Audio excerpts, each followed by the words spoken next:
دوستان عزیز و مهربون، فرهاد متقی هستم، خبرنگار مستقل آزاد با یه بخش ویژه خبری در خدمت شما هستم. امروز یه برنامه از شان هنیتی رو آوردم که هم حالا طبق معمول اون طنز همیشگی خودشو داره، موارد خیلی مهم و جالبی هم داخل ویدیوش هستش. گفتم با هم بریم ببینید، امیدوارم که مورد پسندتون واقع بشه. قبل از اینکه شروع کنیم طبق معمول لطف کنید اگر در کانال سابسکرایب نکردید سابسکرایب کنید، ویدیو رو هم لایک بزنید تا به فارسی زبانان بیشتری توسط یوتیوب و گوگل در اینترنت پیشنهاد بشه. اگه خودتون هم که با دوستاتون به اشتراک بگذارید دیگه چه بهتر.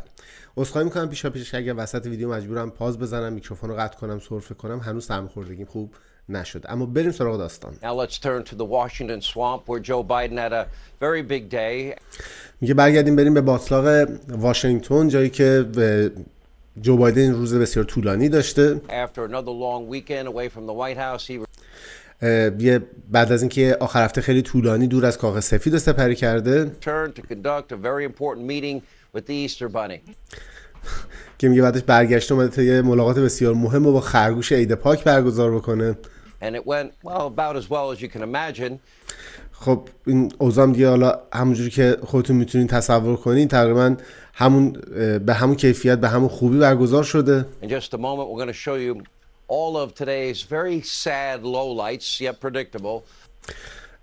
میخوام امروز بهتون نشون بدیم تمام اتفاقات بسیار کمسو و حالا ناخوشایندی که همیشه قابل پیش بینی بوده. But first we begin with a message to the White House press secretary. ولی قبل از این میخوام با یک پیامی به سخنگوی کاخ سفید اشاره کنیم. And soon to be MSDNC employee Jen Psaki. همون کسی که قرار یعنی خیلی به زودی هم بشه کارمند MSDNC. Now last week during a public event with her far left friends. کسی که توی سخنرانی عمومی با دوستای چپول خود شرکت کرده بود. Well, Jen Psaki smeared our very own Peter Doocy. که اونجا توهین کرده بود به پیتر دوسی خودمون، چون پیتر دوسی کارمند فاکس نیوزه و همچنین به این شبکه. We have to talk about Peter Doocy for 1 second. میخوام برای چند لحظه در مورد پیتر دوسی صحبت کنیم. جنساکی میگه بله خواهش میکنم. Is he a stupid son of a bitch? آیا اون واقعا یک حرومزاده احمقه؟ ببخشید عین متنه. Or does he play a stupid son of a bitch on TV?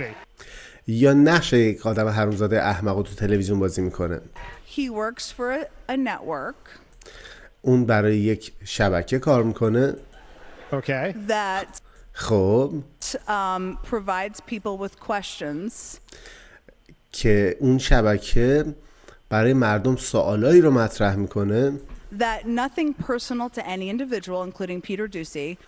که به هیچ قصد توهین شخصی به هیچ کسی حتی پیتر دوسی ندارم. But might make anyone sound like a stupid son of a bitch. ولی ممکنه اون شبکه کاری بکنه هر کسی یک حرومزاده احمق به نظر برسه. I wonder if that means it's open season now. میگه تعجب میکنم آیا معنیش اینه که الان فصل شکاره. The woke crowd is put their seal of approval on calling people stupid son of a bitches. الان دیگه حالا این ووک کراود که میگه، این ووک به معنای بیدار شده است ولی یه مفهوم خیلی چپولی داره، یعنی آدمایی که حالا اون تلنگر درونشون خورده دیگه به واژه کاری ندارن، به مفهوم واژه دقت میکنن، مثلا هم بحث کلمه زن و مرد بیدار شدن دیگه. میگن آقا اون کسی که مثلا آزمایش خون یا اندام تناسلیش اینجوریه مرد نیست یا اون یکی زن نیست، اون چیزی که در درون اون شخص، در فطرت اون شخص خود شخص احساس میکنه. این کلا این مفهومای بورژوایی چپولی و کسایی که بهش اعتقاد دارن اسم خودشون رو گذاشتن جمعیت بیدار شده، ووک. حالا هر جا که ما حرف ووک رو میزنیم منظور میگیم بیدار شده، ولی مفهومش رو شما متوجه بشید. میگه انگار که الان دیگه برای جامعه بیدار شده ها یا ووک سوسایتی دیگه کلا این کلمه جمله حرومزاده احمق خیلی انگار حرف بدی حساب نمیشه. Well, I mean, I can start with a pretty big list myself. من خودم میتونم با یه لیست خیلی بزرگ شروع کنم اگر که یعنی اگر راه داره آزاده ما خودمونم میتونیم این حرکت رو بزنیم. ببخشید.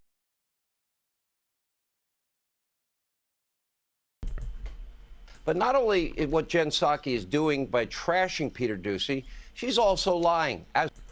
میگه نه که جنساکی فقط داره سعی میکنه بی احترامی کنه و حالا بد و بیرا بگه پیتر دوسی، بلکه داره دروغ هم میگه. البته مثل همیشه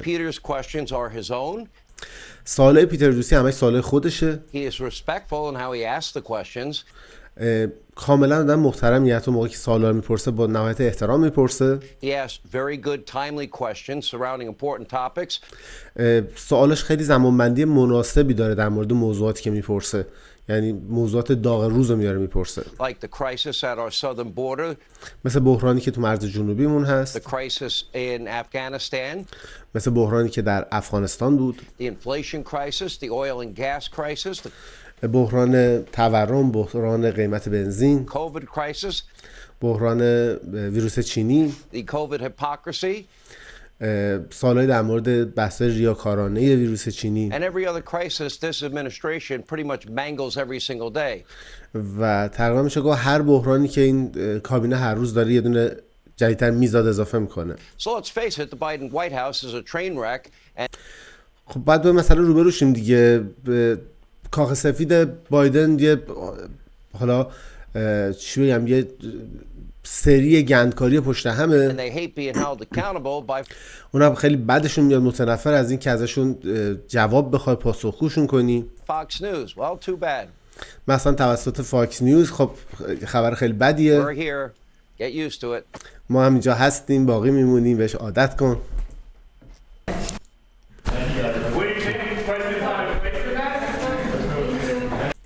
بله اینجا همون کنفرانس معروفی هستش که بایدن به پیتر دوسی اولین بار اینجا توهین کرد، بعد حالا دیگه توی کاخ سفیدینا اومدن سعی کردن ماسمالی کنن.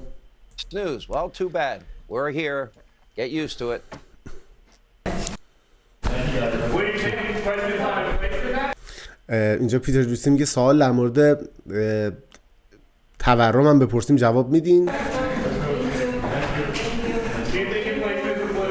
سوالش خیلی جالبه که فکر کنین بحث تورم بحث ناتوانی سیاسی نیست، یعنی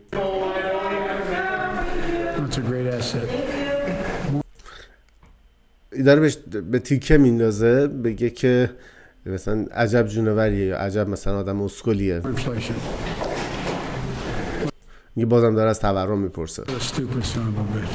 عجب حرامزاده احمقیه. What a stupid son of a bitch. I guess that in woke land means it's okay to say that about anybody you care to say it about.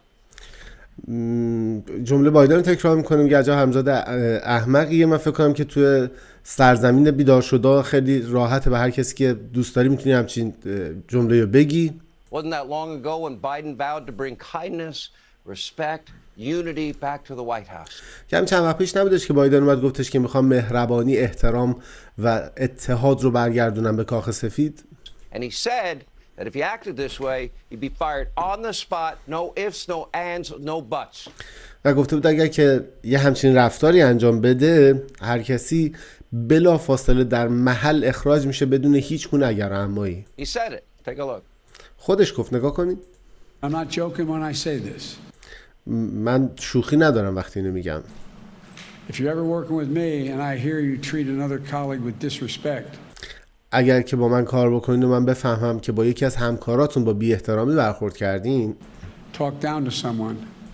سعی کردید یه کسی رو خوردش کنید یا از بالا به پایین بهش صحبت بکنید، I promise you I will fire you on the spot.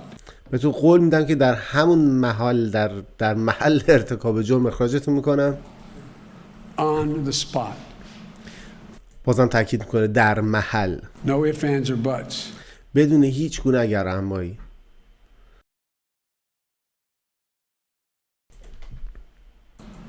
Everybody is entitled to be treated with decency.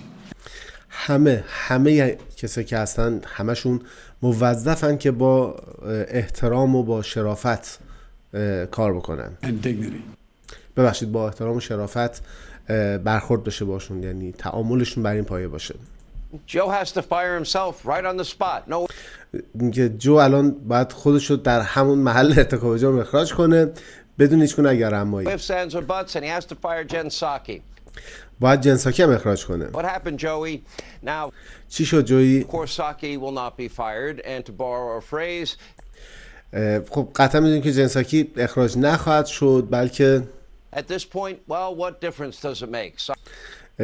حالا تو وضعیت فعلی چه فرقی هم میکنه واقعا؟ Saki already has one foot out the door, and keep in mind, instead of getting critical information to you, the American people, خب جنساکی الان تقریبا یه پاش لای دره و به جای اینکه اطلاعات بسیار مهم و حیاتی بیاد به مردم آمریکا، به ما مردم آمریکا بده، the American people, Saki spent the last 14 months auditioning for her new gig at MSDNC. به جای همین کارا 14 ماه گذشته رو سعی کرده که تست بده توی این شغل جدیدش در MSDNC. Full of so-called clapbacks, as they call them, and other made-for-TV moments. حالا یکی دیگه از همین تلویزیونایی که ساخته شده واسه اینکه چپولا برن حرف بزنن، تشویقشون بکنن و این حالا صحنه‌های خاصی رو بتونن اونجا خلق بکنن. So congratulations to Jen Psaki. According to reports, she got the job. خب تبریک میگیم به جن ساکی، با توجه به گزارش‌هایی که اومده تونسته شغل رو به دست بیاره. She's going to fit right in there because for the most part, maybe a few exceptions, her new colleagues are holier than thou conspiracy theorists and totally, completely dishonest partisan hacks that pretend to be journalists. خب جملهش طولانی شد، میگه که کاملا به اونجا میخوره. اکثر به غیر از چند تای محدودی از استثنایی که اونجا وجود داره، اکثر کسایی که اونجا کار میکنن مقدستر از کسایی که حالا اعتقاد به تئوری‌های توهم و توطئه دارن و کسایی که کاملا کسایی هستن که کاملا بدون صداقت هستن رو ادعا میکنن که تازه فراحزبی هم، ولی همشون به صورت کاملا حزبی کار میکنن و دارن وانمود میکنن که خبرنگار هستن در صورتی که نیستن. میگه تبریک میگم به جن، فکر میکنم که اونجا قشنگ میتونی احساس کنی که تو خونه خودت هستی. میگه میتونی اونجا راحت به دروغ گفتن ادامه بدی، احتمالا خیلی بیشتر از این چیزی هم که الان حقوق میگیری اونجا و باید همین دروغا بهت حقوق بدن. After all, she was a big supporter of the Russia collusion hoax. میگه همین رو بگذاریم، اول خودش یکی از طرفدارای پرپاقرص همین داستان سرکاری روسیه و ترامپ بود دیگه. We know that. She even strongly suggested Hunter Biden's laptop scandal was Russian disinformation. خیلی سفت و سخت هم یادتون باشه میگفتش که این لپتاپ هانتر بایدن هم اونم یه دونه رسوایی، هم میگفتش یه دونه دیس اینفورمیشن، اطلاعات غلط روسیه. We now know that's not true. Psaki was lying, but الان دیگه واقعا خودمون همه رو میدونیم درست نبود اون اتفاقو، داشت دروغ میگفت جن ساکی. she still refuses to correct the record. هنوزم داره سعی میکنه مخالفت بکنه و اون حالا عبارت دروغی که گفته بود اصلاح نکنه. You know, Jen Psaki also lied about Afghanistan. جن ساکی حتی در مورد افغانستان هم دروغ گفت. She said, quote, "It's irresponsible to say that Americans are stranded. They are not." Well, they برگشته بود گفته بودش که این بی‌مسئولیتی که بیان بگیم که آمریکایی‌های اونجا ما جا گذاشتیم، تنها گذاشتیم تو افغانستان. were. And of course, it's now day 247 of Americans abandoned in Afghanistan. که اونم دروغ بود. الان 247 روز میگذره از روزی که ما یه سری از هموطنای آمریکایی خودمون رو در افغانستان جا گذاشتیم. But again, don't expect circle back Jen Psaki to ever correct the record.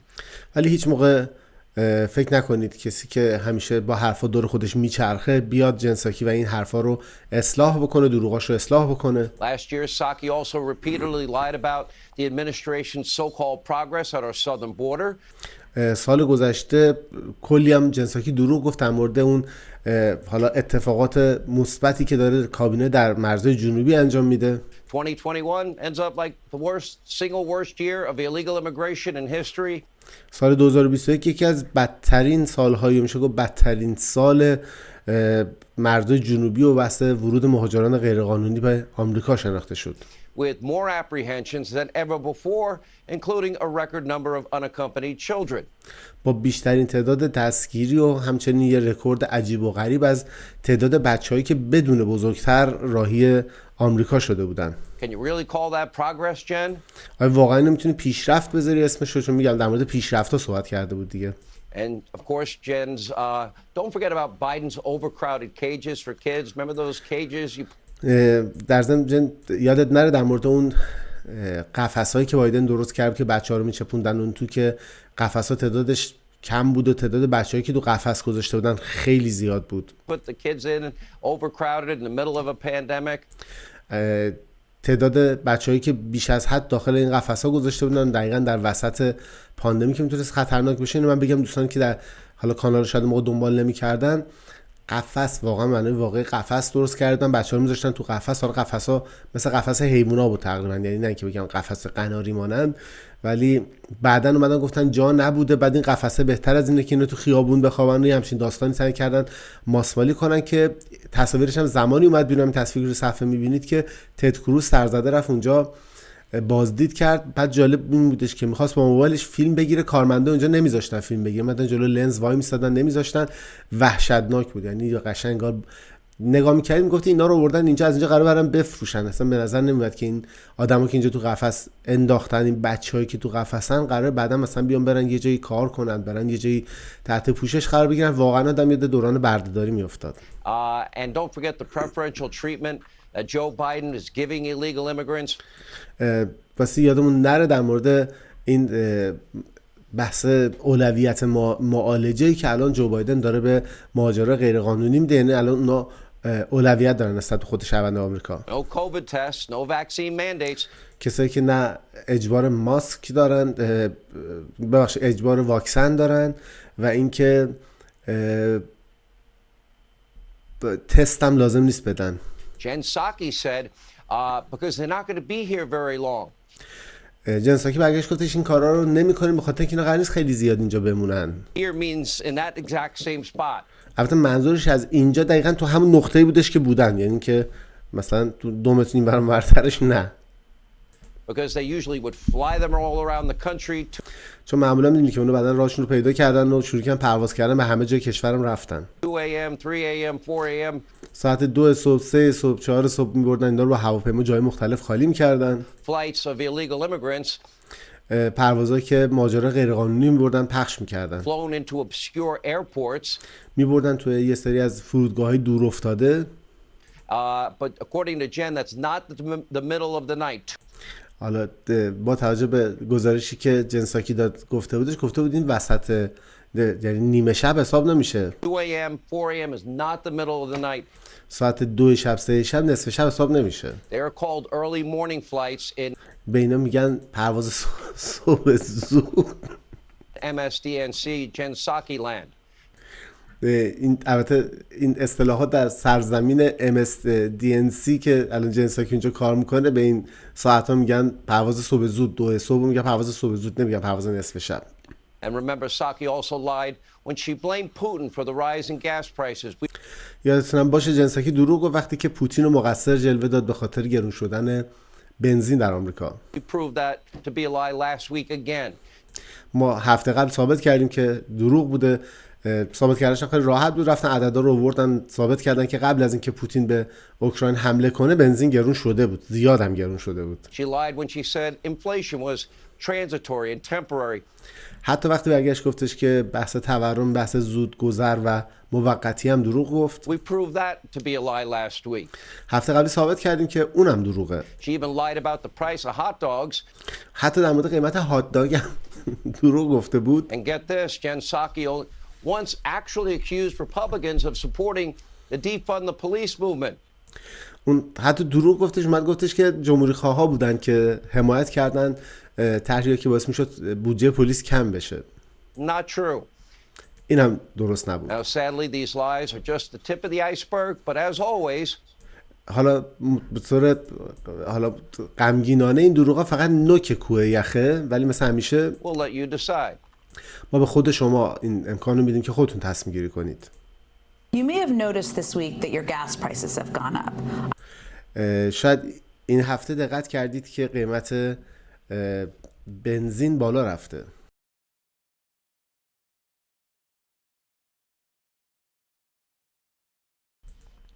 I want to talk to you a little bit about why. میخوام یکم باهاتون صحبت کنم در رابطه با اینکه چرا این اتفاق افتاده. A lot of it has to do with Vladimir Putin. خیلی از این اتفاقه به خاطر ولادیمیر پوتینه. It's broadly known and widely known, Peter, that there was a broad range of Russian disinformation back in 2020. همه میدونن، همه آدما میدونن که یه حالا در مورد لپتاپ دیگه میگه که تمام این اتفاقات به خاطر اطلاعات غلط روسیه بوده. Why is the administration flying thousands of migrants from the border to Florida and New York? سوال پیتر دوسی اینه که چرا داره کابینه تعداد زیادی هزار از مهاجرای غیرقانونی رو از مرز به فلوریدا یا به نیویورک میبره؟ نصف شب داریم برای اونجا. Well, I'm not sure that it's in the middle of the night. As مطمئن نیستم که واقعا نصف شب باشه. Individuals come across the border and they are both assessed for whether they have any symptoms. If they have symptoms, the intention is for them to be quarantined. میگه وقتی که این آدما که مرز رد میکنن میان اونجا بهشون کمک میشه، بررسی میشه که آیا اونا نشانه از بیماری دارن یا ندارن. اگه داشته باشن باید اونا قرنطینه بشن. That is our process. این راه پردازش کردن ماست. They're not intending to stay here for a lengthy period of time.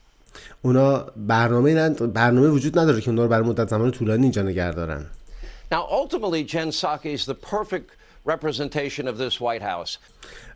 ولی بگیم به طور ویژه جن پساکی کاملا مناسبه واسه حالا معرفی کردن این کاخ سفید. Dishonest, classless, mean-spirited with their religious cult. کسی که آدم بسیار ناصادقی، بی کلاس، از لحاظ شخصیتی یا اخلاقی آدم پستیه، بخشید اینجوری میگم عینشه، مین اسپریت. بعد میگه از این آدمی که از لحاظ مذهبی فرقه‌ای، حالا چه فرقه‌ای نمیدونم، like belief in far left policies. اعتقاداتش حالت فرقه‌ای میمونه و اینکه سیاستاش هم کاملا چپولیه that hurt the country.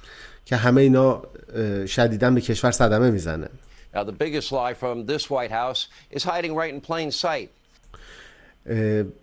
حالا فکر کنم بزرگترین دروغی که از کاخ سفید حالا اومده بیرون، حالا مخفی کردن این اتفاق بسیار مهمه. Joe Biden, your president, is not up to the job of being president. که جو بایدن به هیچ عنوان مناسب این کار به عنوان یک رئیس جمهور نیست. He is so obviously struggling cognitively. اون انقدر شدیداً و واضحاً مشکل از دست دادن مشاعر داره یا اینکه عقلش درست کار نمیکنه. But the administration, they're pretending like all is well. و اما کل کابینه داره سعی میکنه وانمود کنه که همه چی درست حساب داره، رو مسیر خودش میره، همه چیز درست حسابیه. Well, all is not well. And ولی واقعا حالش خوب نیست. today a White House staffer dressed up. I wonder who got this job as the Easter bunny. میگه امروز یکی از استفا یا کارمندای کاخ سفید لباس خرگوش عید پاک ایستر بانی رو پوشیده، blocking the president from answering questions که جلوی رئیس جمهور رو میبنده که رئیس جمهور سوال جواب نده. about foreign policy. سوالم در مورد سیاست خارجی بوده، Things that actually matter. چیزایی که واقعا مهمه. No, you can't. Don't let Joe talk off the top of his head. He can't handle it. نه جو بایدن نباید جواب سوالا رو بده، اون نمیتونه از پسش بر بیاد. Why is the Easter bunny interrupting the president of the United States? خیلی جالبه. میگه آخه خرگوش عید پاک چجوری باید به خودش اجازه بده که بیاد جلوی رئیس جمهور اینجوری تکون بده، نظر رئیس جمهور حرف بزنه؟ این کیه که اجازه نمیده رئیس جمهور آمریکا برای حرف بزنه؟ چون نه حرف بزنه سپردن میگه، گفتن آقا دور و برشو داشته باشین گند بالا میاره. Blocking him from answering questions. And at one point during the very same event, well, First Lady Jill Biden میگه که حالا نه تنها فقط این اتفاق افتاده، بلکه دقیقاً تو همون مراسم زن رئیس جمهور جیل بایدن she was forced to remind Joey to wave Joe, wave. راست واقعا خندم میگیره چون در مورد رئیس جمهور آمریکا خیلی خنده داره. میگه وایساده بغل جو بایدن و بعد بهش سیخونک میزد، بهش میگفت دست کن بده، بای بای کن، بای بای کن. Take a look. نگاه کنید. Welcome to the South Lawn.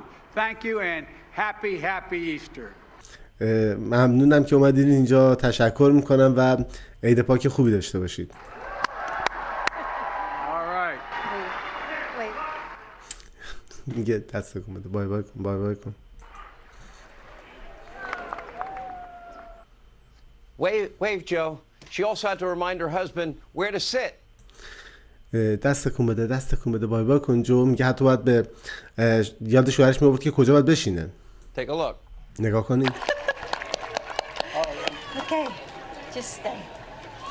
واقعا اینا که آلزایمر دارن اصلا خندم نداره، ولی اینجا خنده دار بودنش واسه اینه که رئیس جمهور ایالات متحده، آدمی که حالا بخوام مغزش درست کار نمیکنه، بودن گشتن اینجا.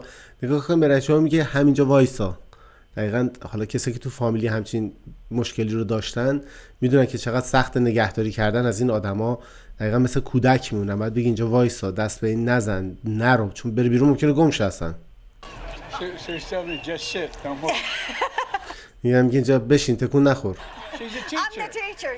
حالا برای اینکه ماسپالی کنم میگه چون این معلم بوده، میگه آره من معلمم. The First Lady also helped the president read a children's book. He needed help.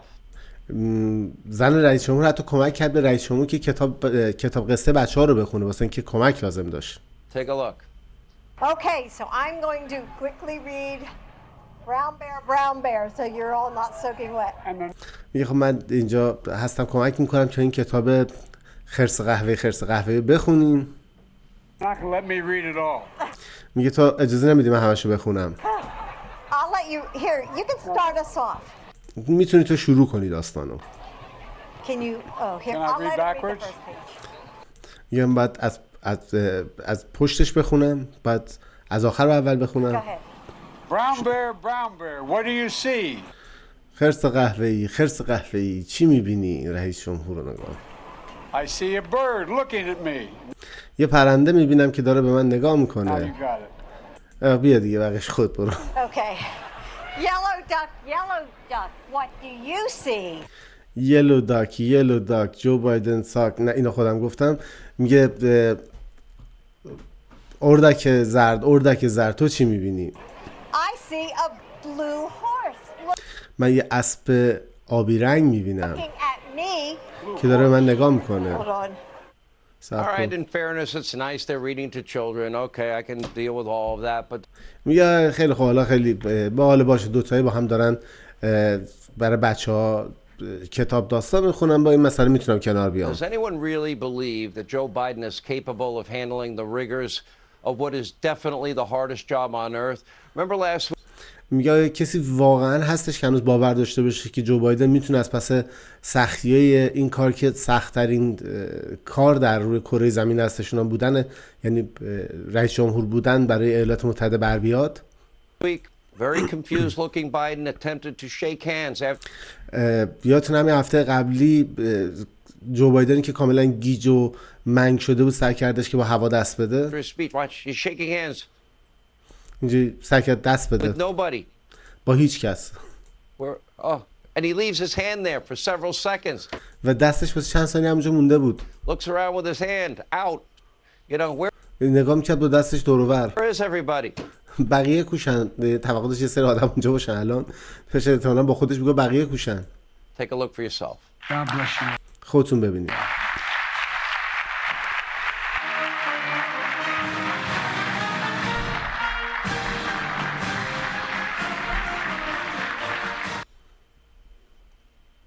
I don't know what to say. Does anyone around Joe Biden? This is a serious question. واقعا نمیدونم چی بگم، ولی آیا کسی دور و بر جو بایدن هست؟ این سوال بسیار بسیار مهم و جدیه.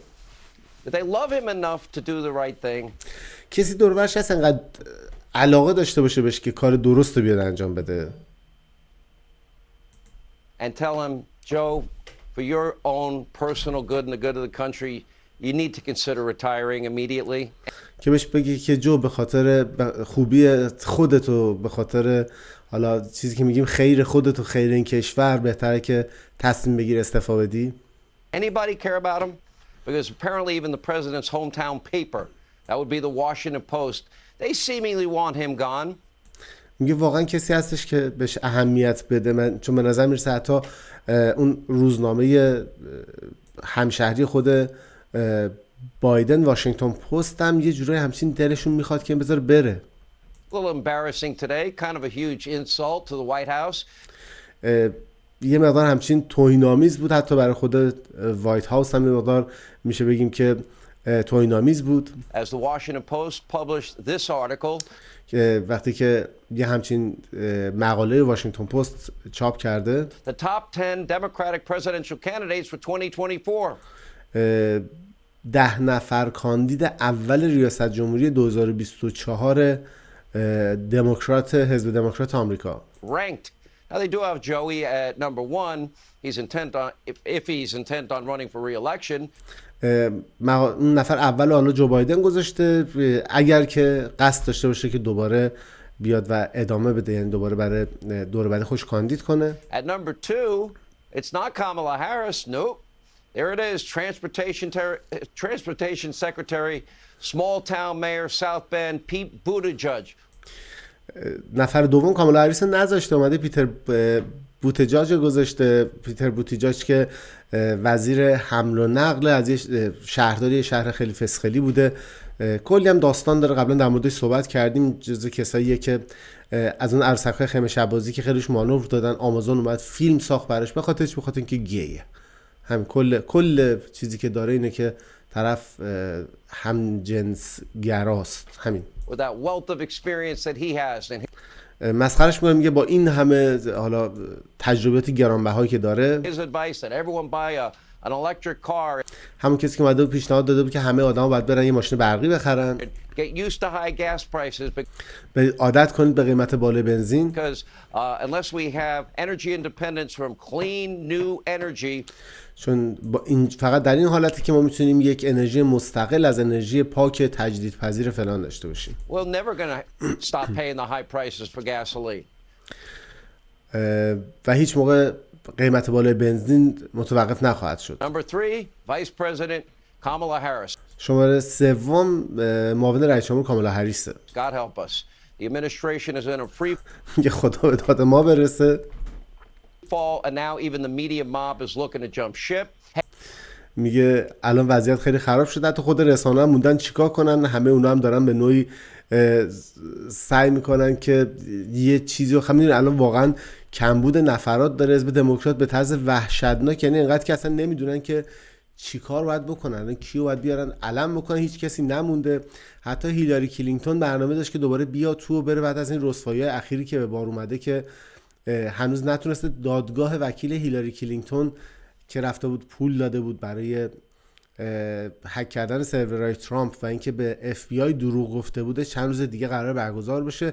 هیلاری که کلا جایی نداره، هیچ کسی الان نمونده در حزب دموکرات که بگیم مثلا 10% محبوبیت داره. حالا شاید با پروپاگاندا و یه سری کارهای رسانه‌ای غیره بتونن 10% مثلا کنن 30-40%، یه 20% هم تقلب کنن بیارنش بالا. الان واقعا اینجوری نیست و همشون موندن که چیکار کنن. اما امیدوارم که این بخش ویژه اخبار آمریکا مورد پسندتون واقع شده باشه. ممنون میشم اگر لطف کنید که ویدیو رو لایک بزنید، در فضای مجازی با دوستانتون به اشتراک بگذارید و اگر هم تا حالا در کانال سابسکرایب نکردید سابسکرایب کنید که بتونیم بیشتر با هم دیگه باشیم. شب و روزگارتون خوش باشه. تا بخش بعدی خبری، خدا نگهدار.